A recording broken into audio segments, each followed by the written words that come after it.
নমস্কার বন্ধুরা, আজকের মহাবিশ্বের বার্তা তোমার জন্য। কখনো কি হঠাৎ করে এমন হয়েছে যে কোনো কারণ ছাড়াই তুমি কারো কথা বারবার মনে করতে শুরু করেছো? অথবা হঠাৎ মনটা অদ্ভুতভাবে অস্থির হয়ে উঠেছে, যেন কেউ দূরে কোথাও বসে তোমাকে খুব গভীরভাবে ভাবছে। অনেক সময় আমরা বুঝতে পারি না কেন এমন অনুভূতি হচ্ছে, কিন্তু আধ্যাত্মিক জগতের মতে এই ধরনের অনুভূতি কখনোই হঠাৎ আসে না। যখন কেউ সত্যি তোমাকে খুব বেশি মনে করে, যখন তার চিন্তা বারবার তোমার দিকে প্রবাহিত হয়, তখন সেই এনার্জি কোনো না কোনোভাবে তোমার কাছেও পৌঁছে যায়। আর সেই কারণেই আমাদের জীবনে কিছু অদ্ভুত কিন্তু স্পষ্ট সংকেত দেখতে পাওয়া যায়। আজকের এই ভিডিওটিতে আমরা ঠিক সেই রহস্যময় সংকেতগুলোর কথাই জানতে চলেছি, যে সংকেতগুলো নীরবে ইঙ্গিত দেয় যে কেউ একজন গত 24 ঘন্টা ধরে তোমাকে ভীষণভাবে মনে করছে। হয়তো সেই মানুষটি তোমার খুব কাছের কেউ, হয়তো এমন কেউ যার কথা তুমি অনেক দিন ধরে হয়তো ভুলে গিয়েছিলে, আবার হয়তো এমন একজন যার অনুভূতি এখনও তোমার কাছে পুরোপুরি প্রকাশ পায়নি। সবথেকে আশ্চর্য বিষয় হলো, এই সংকেতগুলো আমরা প্রায় অনুভব করি কিন্তু গুরুত্ব দেই না। তাই আজকের এই ভিডিওটি খুব মন দিয়ে দেখো, কারণ এখানে এমন কিছু লক্ষণের কথা বলবো যেগুলো জানলে তুমি সহজেই বুঝতে পারবে সত্যিই কেউ তোমাকে খুব গভীরভাবে মনে করছে কিনা। আজকের ভিডিওটি একটু হয়তো বড় হতে পারে, কারণ আজ আমরা একসাথে মোট 7টি শক্তিশালী সংকেত বিস্তারিত আলোচনা করব। এই সংকেতগুলো যদি তোমার জীবনের সঙ্গে মিলে যায়, তাহলে নিশ্চিতভাবে বুঝে নেবে যে কেউ একজন তোমাকে ভীষণ গভীরভাবে মনে করছে, তোমার এনার্জির সঙ্গে যুক্ত আছে। তাই ভিডিওটি একদম শেষ পর্যন্ত অবশ্যই দেখো, কারণ অনেক সময় সবচেয়ে গুরুত্বপূর্ণ সংকেতটি আসে একেবারে শেষের দিকে। এখন চলো শুরু করা যাক আজকের এই রহস্যময় এবং ইন্টারেস্টিং টপিক। আজকের এই ভিডিওটির টপিক হচ্ছে কিভাবে বোঝা যায় যে কেউ তোমাকে 24 ঘন্টা ধরে মনে করছে, এমন 7টি বিশেষ সংকেত যা তোমাকে নিশ্চিত করবে। এখন চলো প্রথম সংকেতটি জেনে নেওয়া যাক, যা তোমাকে পুরোপুরি নিশ্চিত করবে যে দূরে কোথাও বসে কেউ তোমাকে খুব মনে করছে। সেই মানুষটি তোমার স্বামী স্ত্রী বা তোমার বয়ফ্রেন্ড গার্লফ্রেন্ডও হতে পারে, এমনকি তোমার বন্ধুরাও হতে পারে বা কাজিনও হতে পারে। তোমাকে অনেক মনে করছে, এটি তোমার বাবা মাও হতে পারে, বা এমন কেউ হতে পারে যে তোমাকে ভালোভাবে জানে এবং তুমিও তাকে চেনো। হয়তো তোমার জন্য নেই কে এই নির্দিষ্ট ব্যক্তি, তবে সে তোমাকে গভীরভাবে মিস করছে। আজকের ভিডিওটিতে আমরা 7টি সংকেত নিয়ে বিস্তারিত আলোচনা করব, যা তোমাকে জানাবে যে সত্যিই কেউ তোমাকে খুব গভীরভাবে মনে করছে। তো ভাবো বন্ধুরা, তুমি আরামে বসে আছো, কারোর সঙ্গে কথা বলছো বা ব্যস্তও নও সেভাবে, কিন্তু হঠাৎ তোমার শরীরে কাঁটা দিয়ে উঠছে, তাহলে বুঝে নিও দূরে বসে কেউ তোমাকে গভীরভাবে মিস করছে। এবং এই অনুভূতি কোনো সাধারণ বিষয় নয়, আমাদের শরীরে রোমকূপগুলি জেগে ওঠে সাধারণত ভয়ের কারণে। কিন্তু তুমি যদি একদম শান্তিপূর্ণ অবস্থায় থাকো এবং হঠাৎ করে তোমার শরীরে কাঁটা দেয়, তবে এটি একটি বিশেষ সংকেত যে তোমাকে কেউ সাবকনশাসলি অনেক বেশি মনে করছে। এমন মুহূর্তে ভাবো কি অদ্ভুত সুন্দর অনুভূতি হবে যদি জানতে পারো যে কেউ তোমাকে প্রতিদিন 24 ঘন্টা মনে করে চলেছে। এর মাধ্যমে বোঝা যায় যে সেই ব্যক্তির মনের গভীরে তোমাদের সম্পর্কটা কতটা মূল্যবান। যখনই এই সংকেতগুলো বুঝতে পারবে, মনে রাখবে যে এটি তোমার প্রতি কারো মনের গভীর আবেগের বহিঃপ্রকাশ।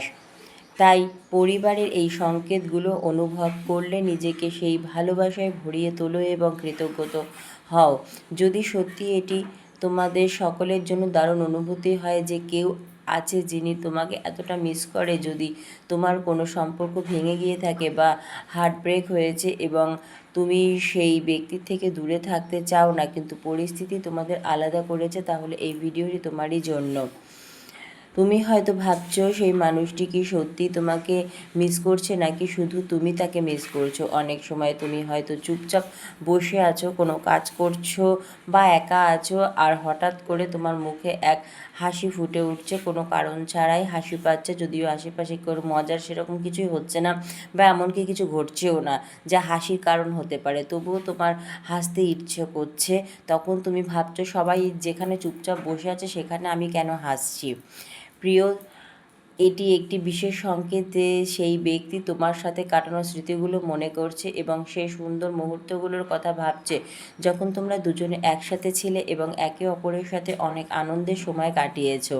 সেই সুখী মুহূর্তগুলো তার মনে দোলা দিচ্ছে, আর তার এই ভাবনার শক্তিশালী এনার্জি তোমার কাছেও পৌঁছে যাচ্ছে। হ্যাঁ, এইভাবে তুমি সাবকনসিয়াসলি এই অনুভূতি অনুভব করছো।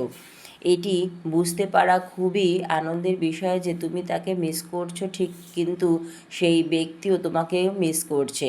তুমি হয়তো একা ভাবছো, কিন্তু এই অনুভূতি প্রমাণ করে দিচ্ছে যে সেই ব্যক্তির মনেও তোমাকে নিয়ে অনেক স্মৃতি ও আবেগ রয়েছে।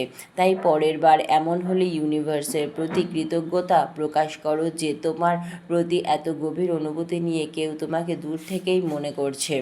তৃতীয় সংকেতটি হলো যে যখন তুমি বিশেষ কোনো ব্যক্তির কথা ভাবছো না, তার সেই মানুষটি বারবার তোমার স্বপ্নে আসছে। একবার আসা সাধারণ ব্যাপার হতে পারে বা কাকতালীয় হতে পারে, কিন্তু যখন সেই একই ব্যক্তি তোমার স্বপ্নে বারবার আসছে তখন বুঝে নিও এটি একটি বিশেষ ইঙ্গিত।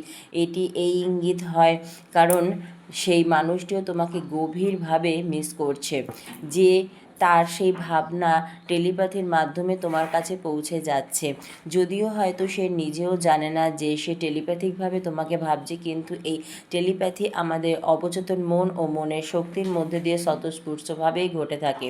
যদি তুমি প্রতিদিন বা প্রায় একই মানুষকে স্বপ্ন দেখো, তাহলে বুঝে নাও সেই ব্যক্তি তোমাকে দারুণভাবে মিস করছে এবং সেই আবেগের শক্তি তোমার অবচেতন মন পর্যন্ত পৌঁছে যাচ্ছে। অনেকে হয়তো ভাবো যে সে মিস করলে যোগাযোগ বা করছে না কেন, কিন্তু সবসময় নাও হতে পারে। এই অনুভূতিগুলো অনেক সময় আমাদের ইগো বা নিজেকে সঠিক প্রমাণ করার চেষ্টায় চাপা পড়ে থাকে। আমি কেন আগে বলবো, আমি কেন আগে যোগাযোগ করব, এই ধরনের ইগো আমাদের মধ্যে বাধা সৃষ্টি করে। তোমরা হয়তো একে অপরের সাথে কথা বলছো না ঠিক, কিন্তু মানসিকভাবে সেই ব্যক্তিকে গভীরভাবে মনে রেখেছো। এর মানে এই নয় যে সেই অনুভূতি তোমার মন থেকে চলে গেছে, বরং এটি প্রমাণ করে যে যেসব স্মৃতি এবং অনুভূতিগুলো আজ রয়ে গেছে। চতুর্থ সংকেত হলো যখন সেই ব্যক্তি তোমাকে এত বেশি মিস করে যে সে নানাভাবে চেষ্টা করতে থাকে তুমি তাকে মনে করো, তার কথা ভাবো। এমনও হতে পারে তুমি তাকে মনে করতে চাও না, তার থেকে নিজেকে দূরে সরিয়ে রেখেছো, তবুও তার শক্তি তোমার জীবনে বারবার এসে পড়ছে। আর এটাই প্রমাণ করে যে তার মনের গভীরেও তোমার জন্য কতটা স্থান রয়েছে। যদিও সে হয়তো তোমাকে ফোন করে না বা কোনো মেসেজ দেয় না বা তো আগে থাকতে যোগাযোগ করে না, তোমার সাথে কথাও সে বলছে না, তোমার কাছে এসে সরাসরি কোনো দুঃখ প্রকাশও করছে না, তবুও সেই ব্যক্তি তোমাকে গভীরভাবে মিস করছে। মনে মনে চায় যেমনভাবেই হোক সে তোমার কাছে যেন এসে পৌঁছায় বা সে আকুল হয়ে যাচ্ছে এখন, তেমনভাবেই তুমিও তাকে অনুভব করছো। আর এমন পরিস্থিতিতে সেই ব্যক্তি নিজের মনের শক্তি দিয়ে তোমাকে টেলিপ্যাথি পাঠায়। এই টেলিপ্যাথি এতটাই শক্তিশালী, এর মধ্যে এমন এক গভীর আকর্ষণ রয়েছে যে এর প্রভাব তোমার উপর অবশ্যই পড়ে। তুমি যদি তার থেকে দূরে থেকেও হঠাৎ করে তার প্রতি এক গভীর মমতা মায়া অনুভব করতে থাকো, তার প্রতি যত্নশীল হতে চাও, তাহলে বুঝে নিও সেই ব্যক্তি তোমাকে বারবার মনে করছে এবং ভীষণ মিস করছে, তোমার জন্য প্রচুর মানসিক এফোর্ট দিচ্ছে। পঞ্চম সংকেতটি হলো তুমি অনুভব করবে যে কেউ তোমার সাথে সোল লেভেলে কথা বলছে। এটি টেলিপ্যাথিরই এক দিক, যেখানে তুমি বুঝতে পারবে যেন কেউ তোমার অবচেতন মনকে স্পর্শ করছে। মাঝে মাঝে এমন পরিস্থিতি হয় যেখানে তুমি যতই চেষ্টায় তাকে মন থেকে দূরে করতে চাও, কিন্তু তবুও পারো না। তোমার মাথা ব্যথা করে, শরীরে অস্বস্তি বোধ হয়, কিন্তু মন থেকে তাকে সরাতে পারছো না যতক্ষণ পর্যন্ত সেই ব্যক্তি নিজেই তোমার সাথে মানসিকভাবে সংযোগ কেটে দেয়। এরকম অবস্থায় বুঝবে যে সে তোমাকে এতটাই গভীরভাবে মিস করছে, এতটাই আবেগ দিয়ে ভাবছে যে তার চিন্তাধারা তোমার মনেও প্রকাশ ফেলছে। অনেক সময় এমন হয় তুমি চাইলেও তাকে ভুলতে পারছো না, তোমার অজান্তেই তুমি তার সম্পর্কে কথা বলতে শুরু করছো। হে আমার প্রিয় আত্মা, এটি হলো সোল টু সোল কানেকশন। যদি তোমারও এমন কিছু অনুভব হয় এবং তুমিও তাকে নিয়ে ভাবতে থাকো যে সে কি শুধু এমন অনুভব হচ্ছে না আমার এমন হচ্ছে, তার সাথে কি আমার মন এমনভাবেই যুক্ত, তবে জেনে নিও সেই ব্যক্তিটি তোমার থেকেও অনেক বেশি বেশি তোমাকে নিয়ে ভাবছে, তাই তুমি এইভাবে অতিরিক্ত অস্থির হয়ে পড়ছো। কারণ তোমার প্রতি তার অনুভূতির গভীরতা তোমাকে প্রভাবিত করছে। ষষ্ঠ সংকেত কি হয় জানো, কখনো কখনো তুমি এমন কিছু কথা বলে ফেলো যেগুলো সেই মানুষটি চিন্তা করছে।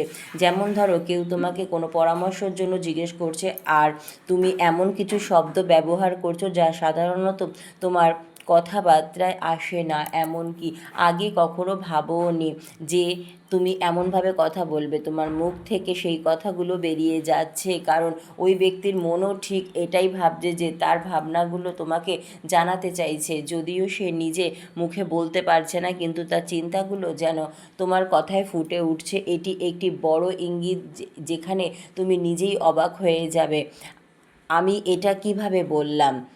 বুঝে নিও তখন এটি তারই চিন্তা এবং তার কথারই প্রতিফলন। সপ্তম ও শেষ সংকেতটি হলো তোমার মন মেজাজ হঠাৎ করে বদলে যেতে থাকে। ধরো, তুমি খুব আনন্দিত এবং ভালো আছো, হঠাৎ করে মন খারাপ হয়ে যায়, এমনকি অকারণে কান্নাও পায়, কিছুতেই ভালো লাগে না। তখন তুমি কোনো কারণ খুঁজে পাচ্ছ না যে এমন কেন হচ্ছে। আবার কখনো কখনো খুব বেশি খুশি থাকার মুহূর্ত তুমি হয়তো বিষণ্ণতা অনুভব করছো এবং চঞ্চল মনে নিজের প্রতি বিরক্ত প্রকাশ করো বা অন্যের সাথে খারাপ আচরণও হয়তো করে ফেলো। আসলে এটি এক ধরনের সংকেত যে সেই ব্যক্তি এতটাই তোমাকে মিস করছে, তার আবেগগুলোর প্রভাব তোমার উপর পড়ছে। কখনো এমন হয় তুমি হয়তো খুব দুঃখিত, অথচ হঠাৎ করে মন খুব আনন্দিত হতে শুরু করে। এরকম পরিস্থিতিতে বোঝা যায় যে ওই ব্যক্তির অনুভূতি, তার ভাবনা এবং আবেগ তোমার ভিতরে প্রতিফলিত হচ্ছে। তার মনের ভিতরে তোমার জন্য প্রচণ্ড আকর্ষণ কাজ করছে, যা তোমার আচরণও প্রকাশ পাচ্ছে। মনে রেখো, এটি সেই ব্যক্তির পক্ষ থেকে একটি শক্তিশালী টেলিপ্যাথিক সংযোগের প্রতিফলন, যা তোমার অনুভূতিকে প্রভাব ফেলছে। যেভাবে তুমি তার আবেগ অনুভব করছো, যদি এই সংকেতগুলো তোমার মধ্যে দেখা যায়, তবে এটি নিশ্চিত যে কেউ তোমার জন্য গভীরভাবে সময়, মানসিক এফোর্ট দিচ্ছে এবং তোমাকে প্রচণ্ডভাবে মিস করছে। হে আমার প্রিয় আত্মা, এতক্ষণ এই 7টি সংকেতের মাধ্যমে তুমি যদি নিশ্চিত হতে পারো যে সেই বিশেষ মানুষটি সে দিন রাত শুধু তোমাকেই মিস করছে, তাহলে একটি পরামর্শ আছে। যদি মনে হয় সেই মানুষটি তোমাকে সত্যিই গুরুত্বপূর্ণ মনে করে, তাহলে তাকে একবার নিজে থেকে যোগাযোগ করার চেষ্টা করো। মানে হচ্ছে, যদি তুমিও সেই মানুষটিকে মিস করো, তাহলে একবার ফোন বা একটা মেসেজ করে দেখতে পারো। সম্পর্কের মধ্যে ছোটোখাটো ঝগড়া বা ভুল বোঝাবুঝি অনেক সময় হয়ে থাকে, কিন্তু যদি সেটা সামান্য ব্যাপার হয়, তাহলে একবার নিজেই পা বাড়িয়ে দেখো দুজনের মধ্যে। যদি ইগোর কারণে কেউ আগে ফোন করতে না চায় বা মেসেজ দিতে না চায়, তাহলে সম্পর্কটি চাপে পড়ে, কিন্তু সেই সম্পর্কে তোমার কাছে সত্যি যদি মূল্যবান হয়, তাহলে ছোটোখাটো ইগো নিয়ে বিরক্ত না হয়ে একবার তার সাথে যোগাযোগ করার চেষ্টা করো। আর যদি সত্যি সম্পর্কটিতে মজবুত করতে চাও, তবে ছোটোখাটো বিষয়কে গুরুত্ব না দিয়ে ভালোবাসাকে গুরুত্ব দাও। সম্পর্কের মধ্যে সামান্য ঝামেলা কথোপকথনের মাধ্যমে কিন্তু ঠিক করে নেওয়া যায়। মনে রেখো, ভালো সম্পর্ক গড়ে তোলার জন্য দুজনেরই দায়িত্ব থাকে। মাঝে মাঝে ছোট বিষয়গুলো নিয়ে ইগো ধরলে ভালোবাসার বাঁধন কিন্তু দুর্বল হয়ে যেতে পারে। তো বন্ধুরা, আজকের এই বার্তা তোমাদের কেমন লাগলো অবশ্যই কমেন্ট করে জানাবে। ধন্যবাদ মহাবিশ্ব।